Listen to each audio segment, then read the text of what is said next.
महापुरुषों ने कहा है कि मन रे गुमान अब क्यों करना, तन तो तेरा खाक मिलेगा, जा 84 पढ़ना। धर्म प्रेमियों, अभी अभी आपने सुना कि आत्मा के लिए भजन है।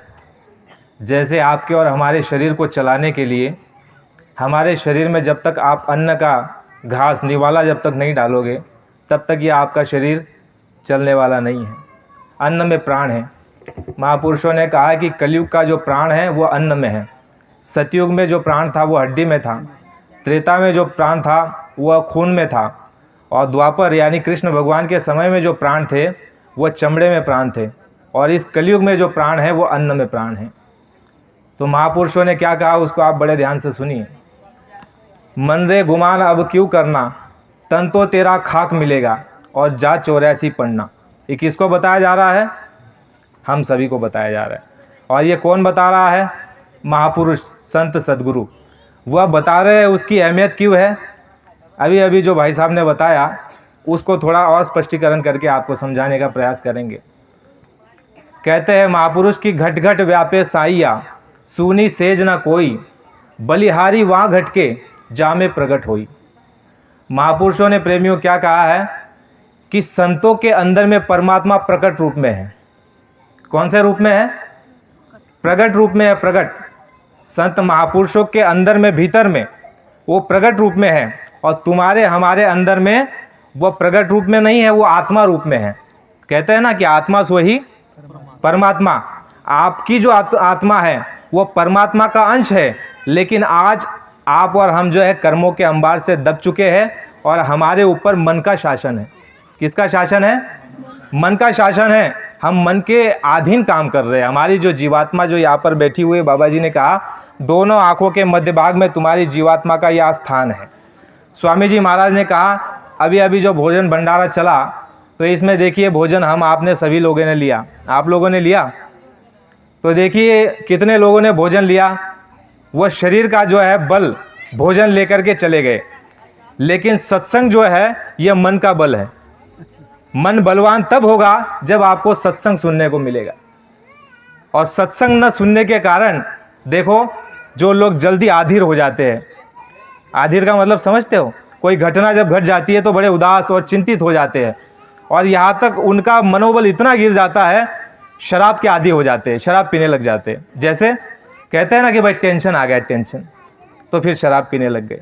लेकिन जो आदमी सत्संग सुनता है उसका मन जो है प्रौढ़ है, बलवान है, वह ताकतवर है। क्योंकि सत्संग सुन सुन करके उसके मन को ताकत मिली है। जैसे आपने अन्न खाया तो आपके शरीर में ताकत आ गई और जाकर के सो गए, तो उस ताकत का क्या फ़ायदा हुआ? उस ताकत का अगर फ़ायदा होता बैठ करके 1 घंटा सुनते तो साथ साथ आपके शरीर को जो बल मिला तो साथ साथ आपके मन को भी बल मिल जाता। और जब मन को बल मिल जाता तो आपको ये जानकारी हो जाती कि जब आपके ऊपर कोई संकट आए, परेशानी आए, घर परिवार गृहस्थ में, काम धंधे में, जब आपके ऊपर कोई संकट परिस्थिति आ जाए या ऐसी कोई बात बन जाए जब आपका मन हताश उदास हो जाए तो उस समय तुम क्या निर्णय लो? उस समय तुम अपने मन को कैसे समझाओ, कैसे निर्णय लो और अपने जो है इस जीवन को मजबूती के साथ तुम जियो। ये इसका बल कहाँ मिलता? सत्संग में।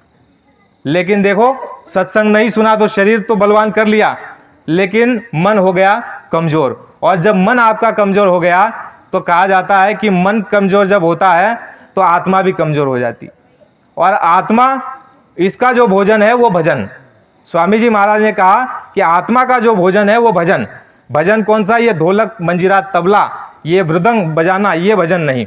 महात्माओं ने जो भजन कहा, कबीर साहब ने भजन की व्याख्या की है कि अनहद की तान प्यारी साधो, अनहद की तान प्यारी रे, बहरा सुन सुन मस्त हुए है, तन की सूद विसारी रे। वो ऐसा भजन स्वामी जी महाराज ने कहा कि वो भजन जब तुम सुनोगे तो तुम्हारी आत्मा में इतना बल आ जाएगा। गुरु महाराज ने कहा कि इतनी तुम्हारी जीवात्मा बलवती हो जाएगी कि तुम एक क्षण में स्वर्ग और वैकुंठों की रचना कर सकते हो। किससे?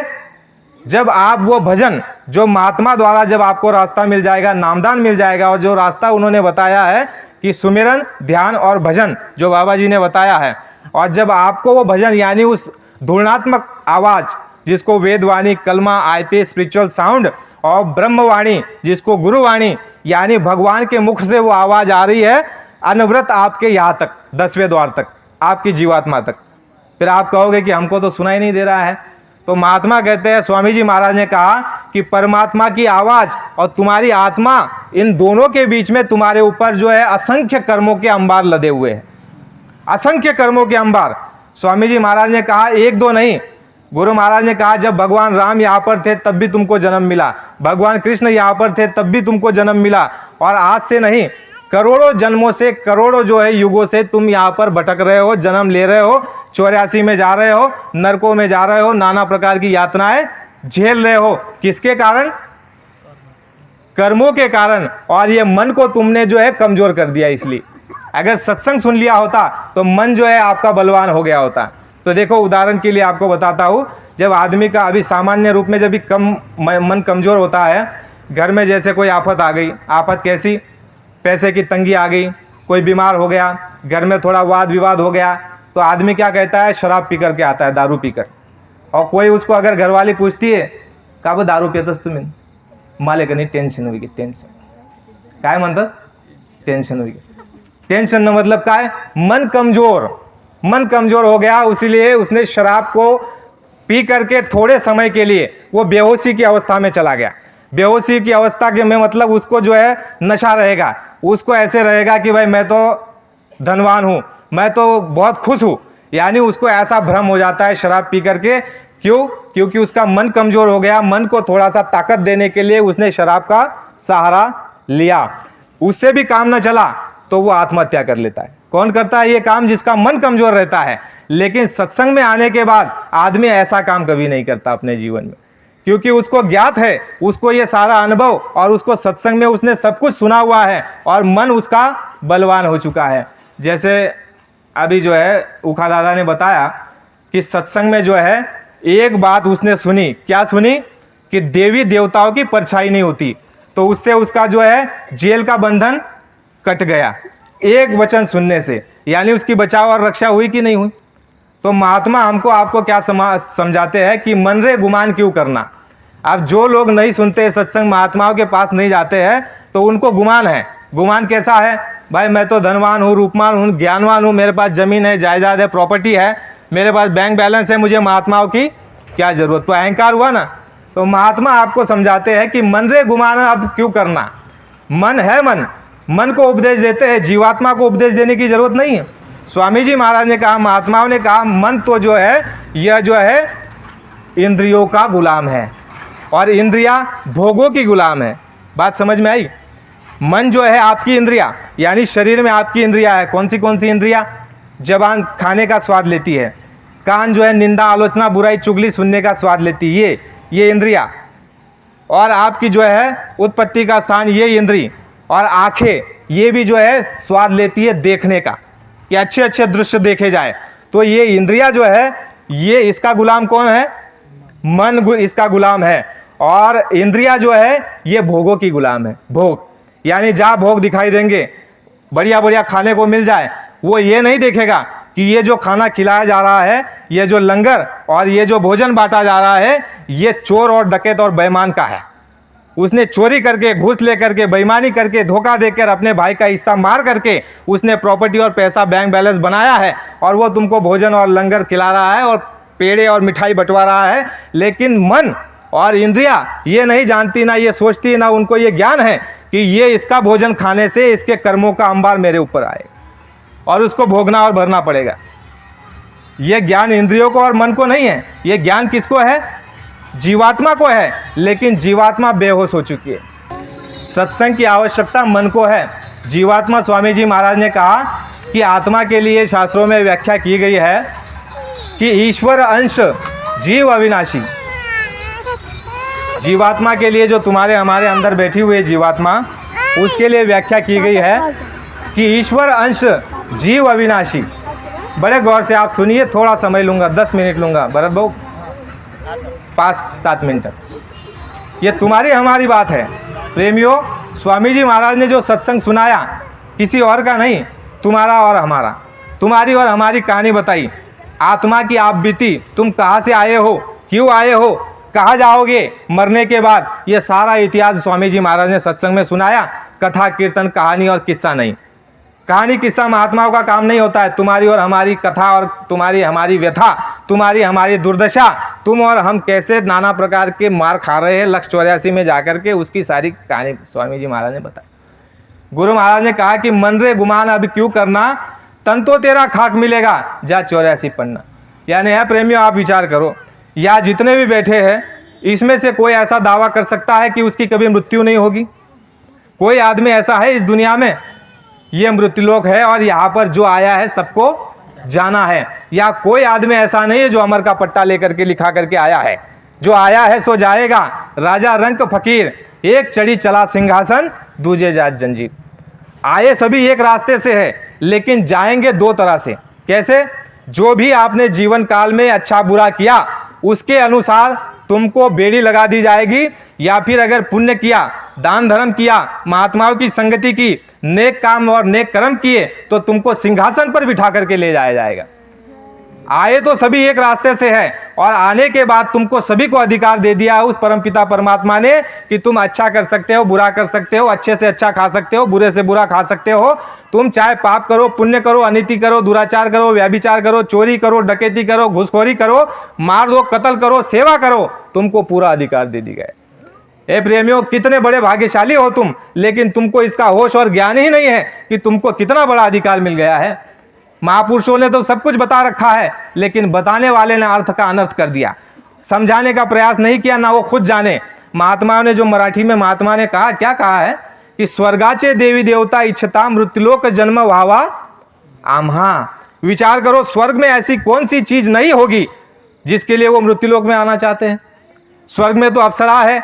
बाबा जी ने स्वर्ग की वर्णन किया, व्याख्या की, और ये कहा कि बच्चा, या जिन जिनको मैंने नामदान दिया है, ये मथुरा में ऐसे स्वामी जी महाराज हाथ करते कि यहाँ पर बच्चा ऐसे कितने लोग बैठे हैं जो रोज स्वर्ग आते और जाते हैं। ये वो साधना है जीते जी परम पिता परमात्मा को प्राप्त करने की। जीते जी अपने मनुष्य शरीर में बैठ करके तुमको धूप दीप अगरबत्ती घंटी घड़ियाल नहीं बजाना, अपने ही इस मनुष्य शरीर में बैठ करके आत्मा से परमात्मा की पूजा करनी। ये चेतन पूजा स्वामी जी महाराज ने कहा कि, और ये चेतन पूजा जो करता है, गुरु महाराज ने कहा, वो जीते जी स्वर्ग और वैकुंठ में जाता है और आता है, देवी देवताओं का दर्शन और दीदार करता है। विचार करो, ये आपके शरीर में हो सकता है। बाबा जी ने कहा कि ये कर्म प्रधान विश्व रचि राखा, जो जस कर ही तो तत्फल चाखा। ये जो विधान बनाया गया है, जो आपका संविधान बनाया गया है, संविधान जो इतनी बड़ी मोटी किताब है, डॉक्टर अंबेडकर साहब ने लिखी हुई है कि ये करोगे तो ये परिणाम होगा, ये करोगे तो ये सजा मिलेगी।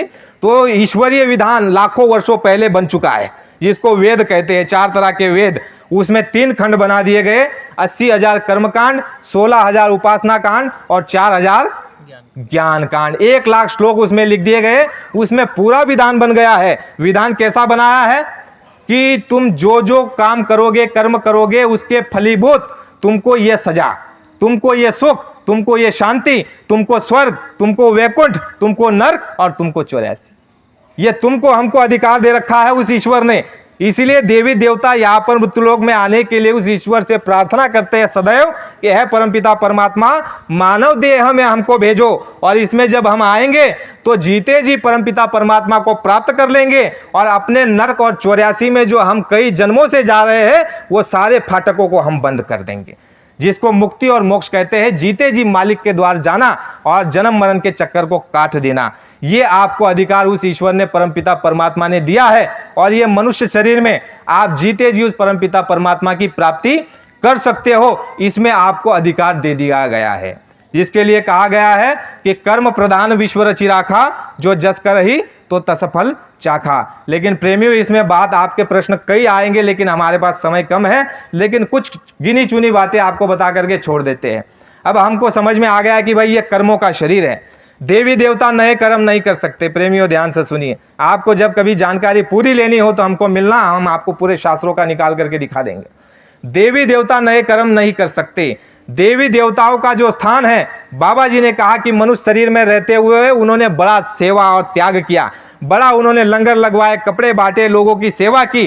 पुण्यात्मा अपने जीवन काल में रहे तो मरने के बाद उनको जो है स्वर्ग और वैकुंठ में देवी और देवता बना दिया गया। स्वामी जी महाराज ने कहा कि एक तरफ दूसरे आदमी ने अनेक तरह के पाप किए, मांसाहार किया, बुराई की, दुराचार और व्यभिचार और अनीति, माँ बहनों पर कुदृष्टि डाली, ऐसे व्यक्तियों के लिए उसने नरक और 84 बना करके रखे। तो स्वामी जी महाराज ने कहा कि ये कर्म कब बनेंगे।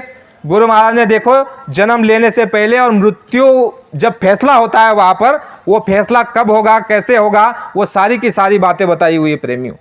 स्वामी जी महाराज ने कहा कि माता के पेट में गर्भ जब बनता है 5 महीने 5 दिन का जब रहता है, उसमें जीवात्मा नहीं रहती। जैसे आप मंदिर बनाते हो, भगवान राम का अयोध्या में मंदिर बना, तो आप लोगों ने क्या कहा कि भाई भगवान राम के मूर्ति की प्राण प्रतिष्ठा हुई। तो स्वामी जी महाराज ने कहा कि जब माँ के पेट में तुम्हारा जो है एक शरीर बना 5 महीने 5 दिन तक, तब तक वो मंदिर रूप में था, मंदिर रूप में। लेकिन 5 महीने 5 दिन में उस परमपिता परमात्मा ने शब्द की डोर से जीवात्मा को उस गर्भ में भेज दिया। उस दिन जो है वो तुम्हारा हमारा प्राण प्रतिष्ठा होगी, तुम्हारी हमारी भी प्राण प्रतिष्ठा होगी। स्वामी जी महाराज ने कहा जैसे माँ के गर्भ में बच्चे को उतार दिया गया, जीवात्मा को डाल दिया गया, तो 7वें और 5वें महीने के अंदर में उसका प्रारब्ध बन गया। क्या बन गया? प्रारब्ध, सटीक का टाक, और उसको नसीब और किस्मत। कहाँ बन गया प्रेमियों? तुम्हारा और हमारा प्रारब्ध हमारे माता के गर्भ में बन गया, बाहर नहीं बना। जिसको हम कहते हैं, हमारी आयरानी में माताएं कहते हैं सटीना टाक चुकस, सटी का टाक, यानी प्रारब्ध, वो तुम्हारा और हमारा कहाँ बन गया? माँ के पेट में। 5 महीने 5 दिन में हमारा प्राण प्रतिष्ठा हो गई। 5 महीने 5 दिन में हम आ गए मंदिर के अंदर में, पेट के अंदर में, और 7वें महीने के अंदर में तुम्हारा हमारी किस्मत लिख दी गई। और जैसे ही प्राण आए शरीर में, तुम्हारी और हमारी श्वासों वहां से शुरू हो गई, श्वास निकलना वहां से शुरू हो गई, पेट से ही। फिर 9 महीने 9 दिन जब हुआ तो हम बाहर आए। बाहर आए तो स्वामी जी महाराज ने कहा कि तुम्हारी श्वास से अंदर से ही शुरू हो गई और तुम्हारा प्रारब्ध अंदर ही बन गया। प्रारब्ध में क्या क्या लिख दिया गया? जो जो तुम्हारा लिखा हुआ है अंदर कि तुम्हारे ये माँ बाप होंगे, ये पढ़ाई लिखाई होगी, ये काम धंधा होगा या गृहस्थ होगी, ये इस गांव में रहोगे, इतने बच्चे होंगे और इतने समय में तुम्हारी मृत्यु होगी, यानी वो सब कुछ तुम्हारा वहां पर लिख दिया गया। गुरु महाराज ने कहा कि प्रारब्ध तुम्हारा बन गया है और प्रारब्ध से अधिक तुमको मिलेगा नहीं, और समय से पहले तुमको मिलने वाला नहीं, समय से पहले मिलेगा नहीं, और जो लिखा गया है उस प्रारब्ध को कोई छीन नहीं सकता। यानी तुम्हारी किस्मत में सब कुछ लिख दिया गया है। बाबा जी ने कहा कि तुमको केवल कर्म करने की जरूरत है, हाथ पैर हिलाने की जरूरत है, तुम्हारे प्रारब्ध से, तुम्हारी किस्मत से कोई छीन नहीं सकता। स्वामी जी महाराज ने कहा कि अगर प्रारब्ध से अधिक अगर चाहोगे तो क्या करोगे? झूठ बोलोगे, कत्ल करोगे, बेईमानी करोगे, धोखा दोगे, छल करोगे और अनेक तरह के अनैति अत्याचार और भ्रष्टाचार करोगे, तो वो हो जाएंगे तुम्हारे बुरे कर्म। जैसे हमने माता के गर्भ से बाहर आए, स्वामी जी महाराज ने कहा कि 5 साल तक उसका कोई कर्म नहीं लिखा गया, उसको अबोध की गिनती में गिनते हैं। हम जब 5 साल के रहे, उस समय हमने जो भी काम किया होगा, जो भी कर्म किया होगा, किसी को चाटा मार दिया होगा, देखो ये छोटे छोटे बच्चे माँ बाप को चाटा भी मार देते हैं, तो उनके कर्म नहीं लिखे जाएंगे। अभी आपका हर्ष जो है 2 साल का है ना, वो जो भी काम करेगा उसका कोई कर्म नहीं लगेगा। स्वामी जी महाराज ने कहा कि 5 साल जैसे ही पूरा होगा, 6ठे साल का पहला दिन जैसे ही लगेगा, उस दिन से जो है यहाँ पर दोनों कंधे पर आपके चित्रगुप्त बैठा दिए गए। एक अच्छा लिखता है, एक बुरा लिखता है। अनवरत आप सोए रहोगे, लेकिन देवता चित्रगुप्त जो है वो सोते नहीं है, वो रात को भी जगते हैं और तुम्हारे अच्छे बुरे दोनों कर्म को लिखते हैं। स्वामी जी महाराज ने दूसरी बात कह दी कि बच्चा तुम्हारे पीछे कुदरती कैमरा लग गया है। कुदरती कैमरा ऐसा है जिसका सेल डाउन नहीं होता और जिसकी लाइन कभी कट नहीं होती। तुम 7 ताले में बंद रह करके भी अगर चोरी करोगे, दुराचार व्यभिचार करोगे, बुरे काम को करोगे, तो उस ईश्वरीय कुदरती कैमरे में तुम्हारा जो है पूरा पिक्चर बन रहा है। क्या बन रहा है? तुम्हारी हमारी पिक्चर बन रही है, सारी की सारी पिक्चर। स्वामी जी महाराज ने कहा 5 साल का आखिरी दिन तक कोई आपके कर्म नहीं, 6ठे साल का पहले दिन से आपके कर्म लिखना शुरू हो गया, आपकी वीडियो शूटिंग चालू हो गई, दोनों कंधों पे पाप पुण्य लिखना शुरू हो गया। स्वामी जी महाराज ने कहा तुम्हारे शरीर से जो भी तुम सुबह से लेकर के रात तक कर्म कर रहे हो, वो सारे के सारे तुम्हारे जो है क्रियामान कर्मों में लिखे जा रहे हैं। किसमें? सुबह से लेकर के रात तक जो भी तुम कर्म कर रहे हो। और कर्म कैसे कैसे? स्वामी जी महाराज ने कहा आंखों से, कान से, जबान से, आपके चर्म यानी चमड़े से और इंद्रिय द्वार से। ये 5 इंद्रियां जो है हमारी कर्म इंद्रिया, इसको कहा गया है। स्वामी जी महाराज ने कहा सबसे बुरे और गंदे कर्म जो होते हैं, ज्यादा जो कर्म होते हैं वो आंखों से होते हैं। स्वामी जी महाराज ने कहा 100% में से 83% जो कर्म बनते हैं वो आंखों से होते हैं। आंखों से कर्म बनते 83%, फिर हाथ से, कान से। जैसे आपने चलो बुराई तो की नहीं, लेकिन बुराई सुन ली, किसी की निंदा सुन ली। कोई आदमी यहाँ बैठ करके निंदा कर रहा है कि फला आदमी ऐसा, फला आदमी वैसा। किसी आदमी की अगर निंदा कर ली, मान लो संजू पाटिल की निंदा कर ली, तो संजू पाटिल ने जितने भी कर्म करके रखे हैं, सारे के सारे कर्म उन्होंने अपने ऊपर ले ली, सारे के सारे कर्म। इसलिए महात्माओं ने क्या कहा कि निंदक निहरे राखिए, आंगन कुटी छवाए, और बिन पानी बिन साबो निर्मल करे सुहाए। विचार करो, महात्मा ये कह रहे हैं अगर तुम ज्ञानी हो तो अपने निंदक जो आदमी तुमको गांव में नजर आए, उसको तुम्हारे मकान के सामने जो है मकान बना करके रखो, उसको कहो कि भाई मेरे सामने रहो, क्योंकि तुम जितने भी कर्म करके आओगे, तुम्हारे सारे के सारे पाप को वो जो है अपने ऊपर ले लेगा, और वह खुद चला जाएगा नरक, और 84 तुमको कर देगा निर्मल। तो महात्माओं ने क्या कहा कि कान से। अब विचार करो, कान से तुमने किसी को गाली तो नहीं दी, लेकिन केवल निंदा सुन ली। निंदा सुन ली तो क्या हो गया, उसने जितना भी बुरा काम किया है वो सब तुम्हारे माथे पर चढ़ गया, और जब वो कर्म आ गया तो उसका भोग तुमको देना ही देना है। वो छूटने वाला नहीं है, वो आज नहीं तो कल, कल नहीं तो परसों, इस जन्म में नहीं तो 84 में गाय कुत्ता बैल बना करके, जैसे हमारी बहनें और माताएं बूढ़ी बुजुर्ग कहती थी, या दल्या बाय मने पहले जर कोना जर पैसा बुडाई दिशी ना, काया बैल वैसन फेर्न पडी, बैल वैसन फेर्न पडी, या पहिले दल्यामा बनेर राहते, आतेना नाही म्हणतस, कारण येथले ते ज्ञान नाही पाहिजे बी नको। काय पाहिजे, पैसा कतंगी थी। पहिला ना माणसे दल्ला बाय इतला हुशार होत्यात, काय सांगेत, भाऊ वावर माय ना तुना आजोबाशे, जो साप आहे ना मूछवाला तो तुना आजोबाशे। आम्ही विचार करू तर आजोबा ते चालना गया स्वर्ग, फोटो ना खाली लिखेले म्हणा आजोबा पंजोबा स्वर्गवासी, वैकुंठवासी, शिवलोक, आम्ही त्या कटे कटे दाड दिलं ईश्वरलोक। पण आजी काय म्हणे, जो वाडा वडील आहे ना वावरमा जो साप आहे ना मूछवाला तो तुना आजोबा पंजोबाशे। मी विचार करू, अरे 8 येते स्वर्गवास, 8 सांग रहा है ना आजोबा पंजोबा, मामला काय, काही समझ में नहीं। मग सत्संग में काय सांगा बाबाजी इसने ध्यान तंग ऐका। बाबाजी इसने सांगा कि जहां आसा तहा बासा। मरने के समय जिस आदमी की जिस जगह आशा चली जाती है उसको उसी जगह बासा मिल जाता है। समझ में नहीं बात। तठेच त्याला जन्म बेटी म्हणजे विचार करले आई राणी मस्त सांगायचं तुमले हिंदी काय थोडी वर जात दो का ना समजिल्या मरान टाइमले आजोबा पंजोबानी तुमनी आमनी इच्छा होती कोटे मन वावर मन बागायत मन मया मन 4 बिघा 100 बिघा 8 बिघा मन 50 बिघा त्यानं काय होई मरान टाइमले असा विचार करत करत त्यानं प्राण छुटणं। मग त्यानं विधान काय माहिती, मरान टाइमले जटे आशा रही तटेच तो बासा दिदी। बासा कर्मना आधारावर बदते, चांगला कर्म आहे ते माणूस बनायचं दाढी, आणि वाईट कर्म आहेत ते कुत्रा मांजर बकरी साप विच्चू असं बनायचं दाढी। मग जेच ना वाईट कर्म राहतच त्यातले कोठे साप बनायचं। बलती वावर नाही पडेल तुले जाय साप बन जाय कर रखवाली। आणि एखादानं धन गाडेल असणार त्यानं माझं चीज चालणं जा रहा है, मन धन गाडेल त्यानं कसं होईल, मन धन गाडेल मन्या ववास पाहिजे नात्रेस पाहिजे पोरेस पाहिजे वाचाडी आणि बचाडी पैसा मी धन गाडेले सोनं लेले। आणि मरण टाइमले ते यादेस बोलता है नहीं, कारण कि बाबा जी ने कहा सांगा जब यम सामने आ जाते हैं तो खून का पानी, बुद्धि पागल, देखना बन सुनना बन। आणि तो हसा करत ते आपल्या माया काय म्हणतात आंधेरले भलाई राहना ना तुले देखान मन राहना। अरे तेने काय हालत पतली हुई रही तुमले काय माहिती। बाबा जी ने सांगा जब यम आते हैं और तुम जाना नहीं चाहते हो तो यम के पास ऐसे ऐसे हथियार है वो मार लगाते हैं, और जब वो मार लगाते हैं तो देखा तुम ना गाँव में वहेल हुई का आपला गाँव में संडास भी हुई जास वस का नाही। मग काय म्हणतात आपला घर भरी गया आणि त्याला मार पड राही नाही बिचारा, मार खाई ते संडास नाही घेते आणि तुम्ही म्हण राहणार की घर भरी गया। त्या जीवनी काय दुर्दशा होई राहिली त्याने काय मार पड राहिली म्हणतास की जेले लेवाल यम येतच फक्त तेलेच समजस आणि दिखा देखस। आणि या कुत्राला बी समजी जास की यम येले म्हणून रडतच बिचारा गोया होईसन ओ, आणि आपला लोके काठ्या काढतात हाय पयाडतस हाय ज्ञानच नहीं राहिल ना। पहला लोग समझी जाए। बाबा जी ने क्या कहा, जब गांव में आफत आने वाली हो प्राकृतिक कोप तो उस समय पर तुमको इशारा बता देता हूँ समझ लेना। गांव में कोई गाय भैंस अपना खूंटा तोड़ करके भाग जाए गांव छोड़ करके, समझ लेना गांव पर आफत आने वाली है। बिल्ली अपना घर छोड़ करके बाहर चली जाए भाग जाए अपने बच्चों को लेकर के, समझ लेना गांव पर आफत आने वाली है। चूहे बिल को छोड़ करके गांव से बाहर निकलने लग जाए, समझ लेना आफत आने वाली है। असा अनेक इशारा सांगेलेत पशु पंचीस ना बरं का।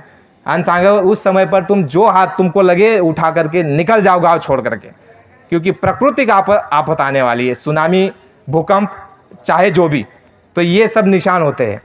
तो हमारे साथ क्या हो गया कि हमने सत्संग सुना नहीं, और सुना तो केवल जो है ऊपर ऊपर पल्ला झाड़ सत्संग, यहाँ से उठेंगे तो ऐसा कपड़ा झाड़ देंगे, कुछ नहीं। बस एक होतं भरत भावना, कार्यक्रम में पोऱ्यांना कार्यक्रम में जाना होता, चालना होतं, काही लेना देना नहीं।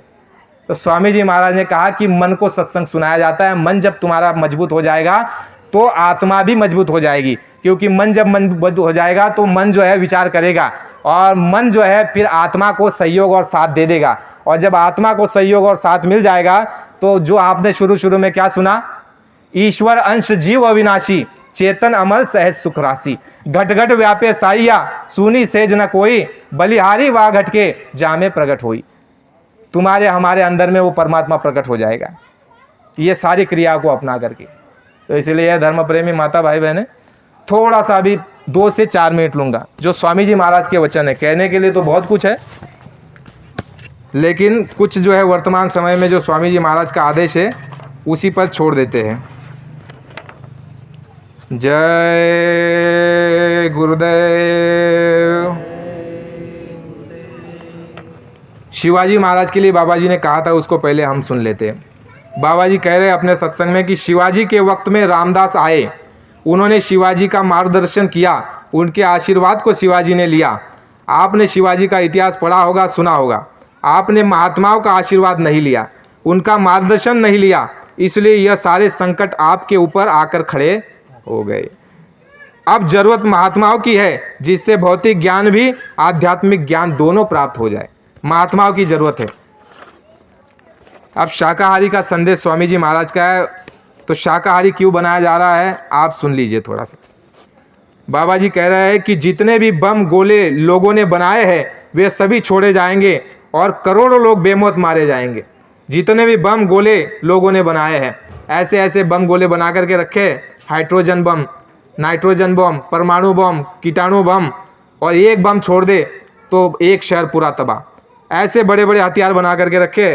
तो स्वामी जी महाराज ने 1972 में कह दिया था कि आने वाले समय में जितने भी लोगों ने बम गोले बनाए हैं वे सभी छोड़े जाएंगे और करोड़ों लोग बेमौत मारे जाएंगे। उसमें करोड़ों लोग बेमौत मारे जाएंगे। प्रकृति का कोप अलग होता है। वे ही लोग बचेंगे जो शाकाहारी और धार्मिक, वही लोग बचेंगे। प्रेमियों, ये लोग बहुत दिन से कह रहे हैं, तो बाहर कुछ लोग कहते हैं अरे क्या जय गुरुदेव वाले ही बचेंगे? नहीं, जो शाकाहारी होंगे और धार्मिक होंगे वो बचेंगे। ये बाबा जी का वचन है, संत वचन पलटे नहीं पलट जाए ब्रह्मांड। ये होगा आज नहीं तो कल, कल नहीं तो परसों, ये बात कटने वाली नहीं है। वही लोग बचेंगे जो शाकाहारी और धार्मिक होंगे। 9 दिसंबर सन 1970 मथुरा में बाबा जी ने ये वचन और भविष्यवाणी कही थी। ये छपी है शाकाहारी पत्रिका 28 अगस्त सन 1972 को। तुम जिंदगी भर साधना करो, अगर मरते समय मांस मछली खा लिया तो सारी साधना बेकार हो जाएगी, सीधे नरक चले जाओगे। विचार करो, सीधे नरक चले जाओगे। अगर साधना भी करते रहोगे, भजन भक्ति करोगे, महात्माओं के पास गए हुए नामदान लोगे, धार्मिक हो जीवन भर, मरते समय अगर मांस मछली खा ली तो सारा का सारा तुम्हारा नष्ट हो गया, तुम सीधे नरक और 84 में चले जाओगे। ये आशा का बासा है। तो धर्म प्रेमियों, समय हो गया अधिक, तो आप शाकाहारी रहिए। किसी भी प्रकार के मांस मछली अंडा का सेवन आप जीवन में भी भूल में मत कीजिए।